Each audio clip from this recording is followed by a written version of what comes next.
Hey everybody, welcome to Obscurities in Miniatures. I'm sitting here with Disruptor Eviscerus of the Cryx Necrofactorium faction.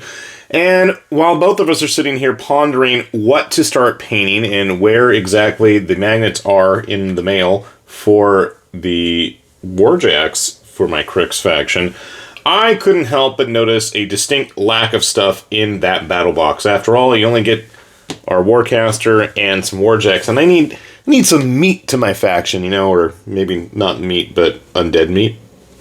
So I went ahead, and we got these guys to keep us company today. This is the Command Starter set. So the way all these box sets are working, and a lot of this stuff is actually individually purchasable as well, with the exception of the Warcaster, and we'll talk about that in a little bit. This is basically a bit of a bigger box to get you up to a 50-point game. I want to say that the battle box is about 30. This is about 30, 35 roughly. So you got kind of an option. I'm just guessing the point value off the top of my head. I don't recall it. I didn't write it down or anything. But as you can see, we've got a variety of figures in here. We have a character warjack. We've got our solo. We've got another 3-person unit.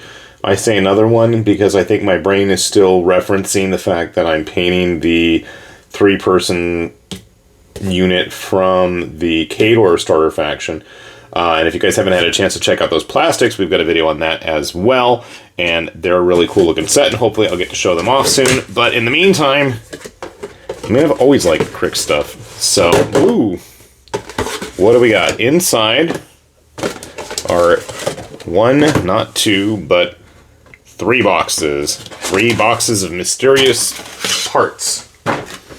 And then a nice little card. And I still feel like it's such a bit of a missed opportunity to have them double-sided. And I'm going to say that every time I have these videos and talk about them. Because at least with the Privateer stuff, when Mark IV was first getting rolled out, we had like a little blurb on the back of each card that was basically signifying what was in the package. Alright. Like opening blind boxes or something here. So we should have a total, including our warjack, 6 figures. Let's see what's in box number 1. Okay, this is one of the Furies. So the Furies are interesting in that they are basically bodiless apparition things. You'll notice that there is an intentional gap there between both the arms and the torso. And then we've got just this empty helmet here. We can get it in focus better. We'll try, to no avail. Kind of floating around there. So there's no head, there's no body. Actually, not a lot of cleanup either. And we do have a tab to kind of help balance things out. That's nice and appreciated. And it's always nice to see that everything manages to make it in one piece as well. Because obviously, with lots of resin, be it cast, printed, whatever the case may be, that stuff can be pretty delicate at times, but thankfully this seems to have come out okay. Okay, another of the Furies. This one has a little bit more cleanup we need to do here, like on the empty helmet. Helmet style isn't the same. Again, the arms are just kind of floating there, like the flames and stuff. I have not come across bases. I'm guessing they're in this package. 40mm bases. There's some good-sized ghost ladies. I'm assuming they're ladies. I don't know why I'm assuming that. Again, a little bit of cleanup here and there. Not the worst. Do they want to cooperate with the bases as is? It does not seem like it at the moment. Nothing a little bit of blue tack can't fix. Let's apply some. There we go. As you can see, they fill those bases quite nicely. That's always a big thing for me is, you know, size of the models. Do they actually deserve to be on that sized base? One of these days, I don't know where I put Bloody Bradigan Pit. I love that model, and I have to find him. I tucked him away when I was cleaning my table recently, well, recently as in within the last few years, and I cannot find it. But just to give you an idea, I'm going to throw a Space Marine out here. Yeah, they may not be Steamforged Warmachine figures, but if ever there was a faction that could absolutely see some cross-pollination on the gaming table, Cryx has been one of those that... I mean, I used to have a bunch of the pistol wraiths, I've said this before, that got, grim-darked up and were running around for... Well, I don't even remember what I used them for all sorts of stuff, but... Anyways, Cryx stuff has always been great for that. If you want kind of that mix of sci-fi and fantasy, which grim darkness is always a thing, I think this might be a fun set to play around with. Heck, any of the Cryx stuff, and I can absolutely guarantee it might take me a while to get the rules for Mark IV down pat. That, I mean, obviously I'm going to be the one having to explain it and provide figures for everybody to get started. Oh, I'm not a winner. The second box is empty. However, this one feels substantially heavier, so I'm assuming that's where the remainder of the models are. 2 more. 3 more, and that feels like the warjack in there. I'm assuming this is our solo. And this is probably our Warcaster. I was a Hordes player before I was ever a Warmachine player. I started with the Troll Bloods, progressed to Scorn, and eventually ended up with Khador. Alright, this is, I forget her, like, Wraith something Nakane. Yeah, it's a little shiny, but that is what happens when you have printed models a lot of times. I do like the fact that I'm not seeing any out-and-out, styration layering there. Interesting that we're still seeing the Privateer Press logo. I'm curious when we're going to see the SFG on everybody's bases. And she's got these crazy, like, Gatling gun hands. I don't know, like they're shooting needles or something? Oh, who was the one archer lady? She was like the first starter Warcaster, not Warcaster, Warlock for Everblight. That has nothing to do with Cryx. What am I even talking about? Yeah, I had plenty of Everblight stuff too. So yeah, she's got these crazy, funky hands that I'm not even going to mess with right now, just because I don't want to make a big problem with it. Let's try though. Alright, well, upon further inspection, as I bang the camera there, turns out she has 2 of the same fists, and I didn't realize that her left hand already has a blade attached to it. So, bit of a little mispack there, but not the worst thing to have happen. You'll notice that I don't have the ammo belt all the way into the attachment hole. I don't like to force printed parts unless it's absolutely necessary. Probably file that down a little bit. I do like the bit of the overhang tactical rock base here. Far too many Warmachine figures, and Hordes for that matter, had the issue of lurching off of their bases and not having anything to really support them doing that, so I'm glad to see that does not seem to be the case here. With her furious Fury friends here, the Viscerus just hanging out, pondering his wrecked orb of a Signar Warjack head. Alright, next up on the table is going to be our Master Necrotech Chatterbane. So you can see here, this is going to be the same kind of challenge I had with Viscerus, in that we've got the base already attached to the feet. And I mean, if you're not going to really paint it, it's not that big a deal. But I'm one of those people that's really weird about that and get really annoyed at myself knowing that something's not painted. Like getting the underbelly of this abdomen of the leg unit, gonna be a challenge. I don't think I'm gonna be able to do it. And that makes me sad. Okay, you've got the head kind of encased in this armor piece here. And that looks like it snapped off. That's never a good sign, but you know what?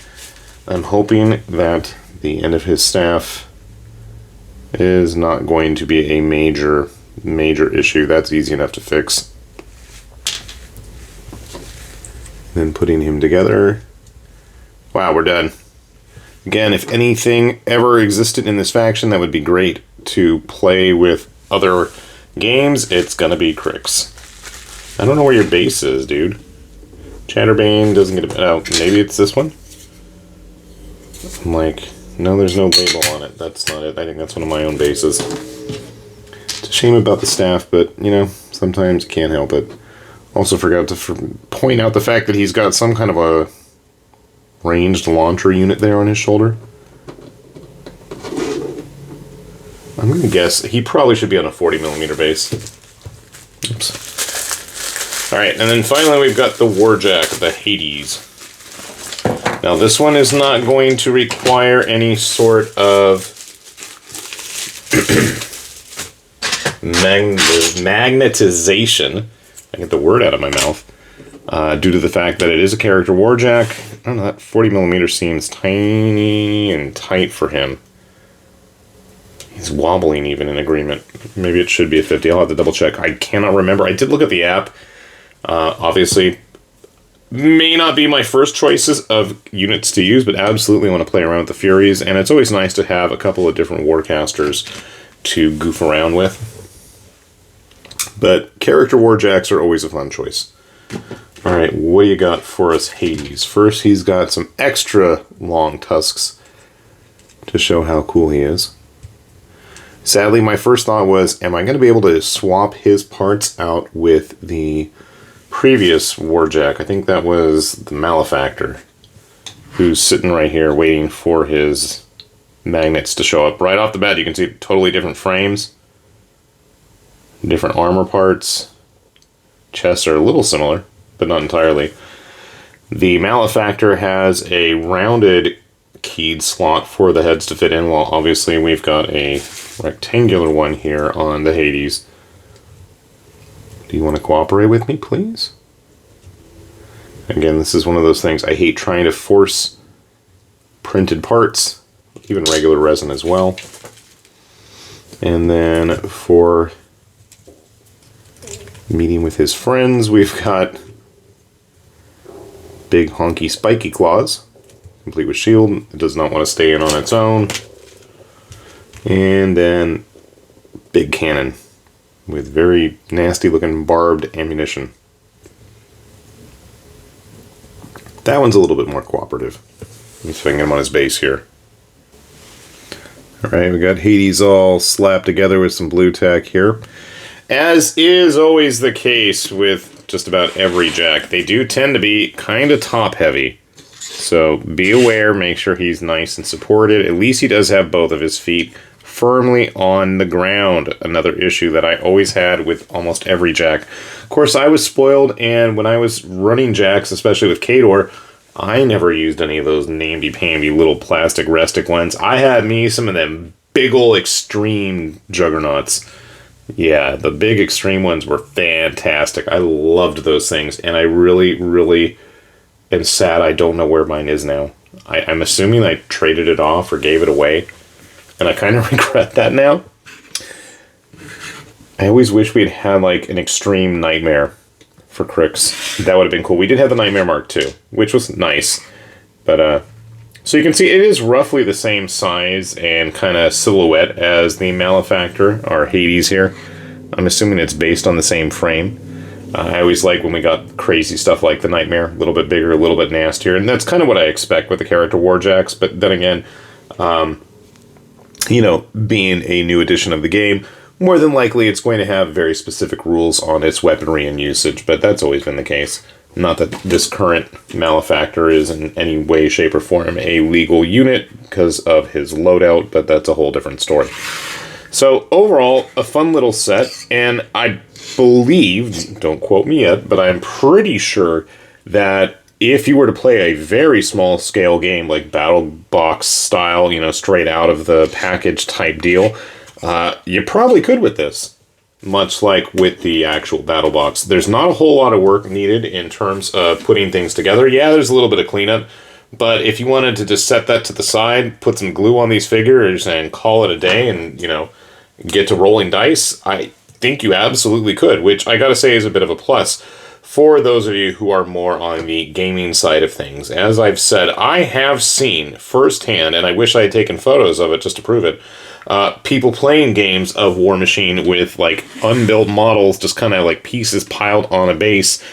And I'm like, at that point in my head, thinking, what's the point of playing a miniatures game if you're not going to actually build the miniatures? I understand people really enjoy that rugged, tactical ruthlessness. But for me, the whole lure, and that's just me, the lure of a miniatures game is just that, the miniatures, right? I'm not the most smartest when it comes to making tactical decisions. I'm one of those go with the narrative rather than the crunch type people, but that's just me. And obviously all of our mileage may vary in that regard.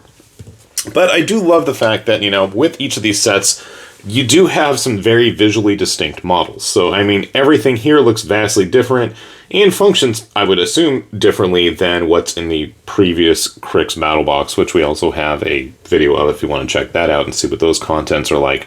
So yeah, you do have, at least if you wanted to go this route, you do have a unit of basic characters to mess around with. You've got a solo, which you don't have in the battle group. You got a nice caster ready to go and a character warjack. So all in all, nice little mix of things. It does run a bit more costly in terms of real-world finances as compared to a battle group box. But if you already have a battle group box, this might be a fun way to expand your arsenal of Cryxian Necrotech. Now, as I was saying earlier, most of this stuff will eventually, if not already, end up being available for separate purchases. And we've seen that with most of the sets. The only thing we haven't really seen are purchases of the Warcasters themselves available yet. I gotta admit, some of the stuff from House Dusk looks really cool to me.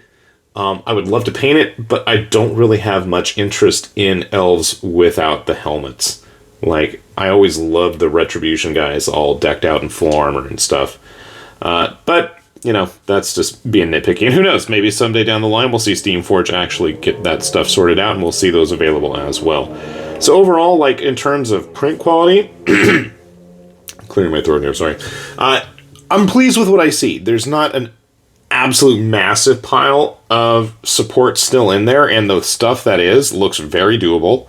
I know people have commented in the past that it's too much, you know, it's kind of annoying that you're paying for that. I do like to remind people that we're paying the same kinds of costs for, like, Kingdom Death prints. Now, I'd say the Kingdom Death prints are on a whole different level in terms of print quality, but they're also priced exponentially more per figure. They're also super, super delicate, and, like, just barely looking at them sometimes will knock them over and get me worried about that, and I've had to pin way too many figures and repair things as well there, so that's a whole different story. Outside of our little friend, Mr. Chatterbane's staff here, I mean, everything came in one piece. That's good. We did have a little bit of a mispack with our Necane, if that's even the way, Necani, I don't know. I'll let you figure out the pronunciation yourself. But, like, you know, our Furies came in pretty good shape here. Not too much in the way of needing to get things fixed. But overall, I'm quite pleased, and it's going to give me a nice little set of things to get prepped to mess with while I eventually have to get all of the parts sorted out for this guy and the raptors that came with Viscerus. And that might be something that you don't want to do if you don't want to sit there magnetizing, you know, 30 different pieces. Because it's probably close to that. I think there's like at least 10 for the Malefactor, and then you got like 8 for each of the raptors. That adds up. So if you want to straightforward, this might be a better option for you. I don't know. And it's a little bit more in terms of figures to play with and goof around with as well. So, something to ponder, and hopefully something I will get done painting soon so I can actually get them to the table, because I refuse to play a game with proxy figures. I want the real deal, and I want them in front of me when I'm actually losing with terrible dice rolls. So, with that said then, this has been High Lord Tamberlane with Obscurities and Miniatures saying thanks for watching, and we will see you back here soon. Bye-bye.